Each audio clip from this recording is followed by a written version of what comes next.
आप देख रहे हैं headlines daily HD news.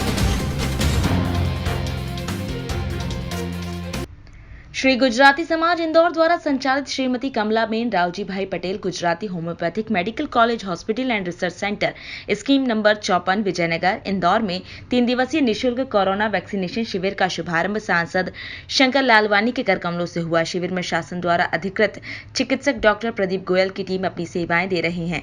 Shri Gujarati समाज के मानद महामंत्री पंकज भाई संघवी एवं होम्योपैथिक चिकित्सा महाविद्यालय के प्राचार्य डॉक्टर SP सिंह ने बताया कि शिविर में श्री गुजराती समाज इंदौर द्वारा संचालित सभी संस्थाओं के कर्मचारियों के साथ साथ आसपास के रहवासी एरिया का कोई भी व्यक्ति जिसकी उम्र 45 वर्ष व अधिक है वे वैक्सीन लगवा सकते हैं। वैक्सीनेशन सभी के लिए पूरी तरह से निःशुल्क है। गुरुवार को दीप प्रज्वलन के साथ सांसद शंकर लालवानी ने शिविर का विधिवत शुभारंभ किया। अपने उद्बोधन में सांसद शंकर लालवानी ने इस पुनीत कार्य में सहभागिता करने पर गुजराती समाज को साधुवाद दिया। वहीं मानद महामंत्री पंकज भाई संघवी ने अपने उद्बोधन में कहा कि गुजराती समाज हमेशा सेवा परोपकार एवं जनहित के कार्यों में बढ़ चढ़कर अपनी सहभागिता निभाते आया है और आगे भी निभाएगा। इस अवसर पर संस्थान की ओर से मानद महामंत्री श्री पंकज भाई संघवी, मुकेश भाई पटेल, नवनीत भाई पटेल, नीलेश भाई पटेल, पंकज भाई ठक्कर, मुकेश भाई सुरेलिया, BC पटेल, प्राचार्य doctor SP Singh, professor doctor Ravleen Bhasin, professor doctor Saurabh Parikh, professor doctor Dheeraj Jain, Nikhil भाई Desai, Om Rathore, doctor Komal Joshi, doctor Rajesh Bodia, doctor Mukesh Agarwal, doctor Girish Bochre, doctor Rupali Dave सहित संस्था के अन्य चिकित्सक तथा स्पोर्ट्स ऑफिसर सौरभ पुरोहित एवं जूनियर डॉक्टर उपस्थित थे।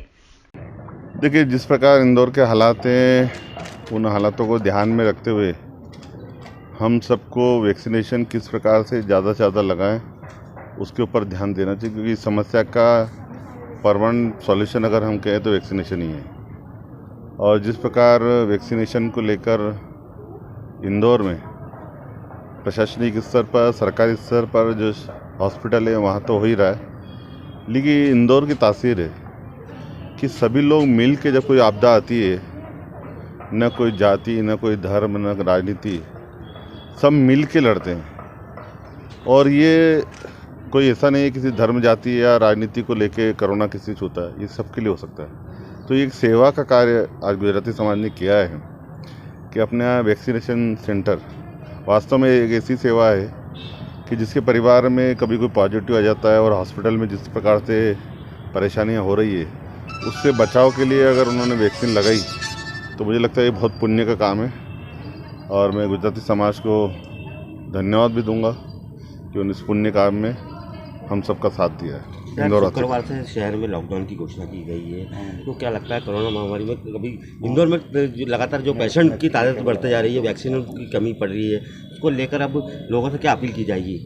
देखिए, कल हम सभी लोग बैठे थे और ये जो अब मानस लोग ही बना रहे हैं कि इस चेन को तोड़ना चाहिए, क्योंकि जिस प्रकार के हालात हैं उनको ध्यान में रखते हुए चेन किस प्रकार से टूटे, और चेन तभी टूटेगी जब कोई ब्रेक होगा। और मुझे लगता है जिस प्रकार शनिवार रविवार का एक मानस बना है और एक आध दिन में और स्थिति क्लियर हो जाएगी, तो हो सकता है कि बैठ के उस पर निर्णय लेना पड़े।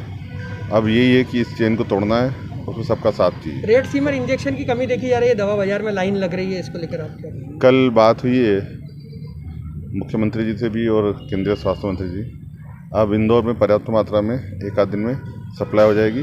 ऑक्सीजन का जो टैंकर था वो रात को भी आ गया, और कोविड की जो इंजेक्शन की जो मात्रा प्रदेश में सबसे ज़्यादा इंदौर में लग रही थी उसका भी इजाफा हुआ है, वो भी केंद्र सरकार ने स्वीकृति दी है। मध्य प्रदेश सरकार हमें जल्दी उपलब्ध कराएगी। नगर निगम द्वारा लापरवाही सामने आ रही है, आम जनता से पैसे भी वसूले जा रहे हैं, दादागिरी की जा रही है, मारापीटी की जा रही है, तो उसको लेकर किस प्रकार का एक्शन लिया जाएगा प्रशासन द्वारा? आप देखिए, मेरा ऐसा मानना है कि हम सबको जो सरकार और प्रशासन का निर्देश है पालन करना चाहिए, और कहीं पालन नहीं करते हैं तो समझाइश देना चाहिए, और ये बात हमने कही। 8, 9 और 10 3 दिन है, और सुबह 10 से शाम 5 बजे तक का टाइम है। इसमें कोई भी 45 साल से ऊपर के युवक यानी आदमी और औरतें कोई भी आ सकते हैं, और निःशुल्क शिविर है। इसमें किसी प्रकार का कोई पैसा नहीं लिया जा रहा है, किसी प्रकार का कुछ नहीं है। कोई भी आए अपना लगवा सकता है, आके अपना आधार कार्ड लाए और उससे लगा ले। ऐसा है हम लोगों का निवेदन कि इसका लाभ सबको प्राप्त करना चाहिए। और माननीय प्रधानमंत्री जी ने जो शुरुआत की थी, इसलिए आज हमने प्रधानमंत्री के ने कहा पूरे देश में लगना चाहिए, और उसका पालन करते हुए आज हमने ये कोशिश की है कि 3 दिन में कम से कम 300-400 लोगों को हमारे यहाँ आसपास के जितने भी लोग हैं लग जाएं। उसके बाद फिर हम कोशिश करेंगे महारानी रोड पे भी लगवाएं, या हम वल्लभ नगर के आसपास जहाँ भी हम कोशिश करते रहेंगे कि ये लगना चाहिए और जनता को इसको फ़ायदा होना चाहिए। आज जो भी तकलीफ़ बीमारी आ जाती है तो पैसा लाखों रुपया लग रहा है, ये रुकना चाहिए। तो यही सब वैक्सीन होगा, जब अपना ये कोरोना के वैक्सीन लगेंगे तो ही इसको रोक क्या पाएंगे। लोगों को ऑब्जर्वेशन में भी रखा जा रहा है वैक्सीनेशन के पश्चात? आधा घंटा और उनको सैनिटाइज और एक पैरासीटामोल की गोली दी जा रही है कि कभी आपको रात को बुखार आए तो खाना है, नहीं तो नहीं खाना है। उसे समझाइश देकर सामने वाले कमरे में बिठाया जाता है आधा घंटा, और आधे घंटे बाद उनसे कहा जाता है कि आप जा सकते हैं, और उनको एक सैनिटाइज भी दे रहे हैं और साथ में एक गोली दे रहे हैं कि कभी आपको बुखार आए तो ही खाना है, अन्यथा नहीं खाना है। इतना करा हुआ है, और हम प्रयास कर रहे हैं कि हर एक को प्रयास करना चाहिए आज कि देश में ये आपदा है, और अगर जो बीमार पड़ेगा तो लाखों रुपए लग रहे हैं, इंजेक्शन मिल नहीं रहा है। आप भी समझ रहे हो कि लंबी लंबी लाइन लगने के बाद नहीं मिल रहे हैं, एक मिल रहा है, नहीं मिल रहा है, हालत बहुत ख़राब है। तो इसका पालन होगा तो ही काम हो पाएगा। आपका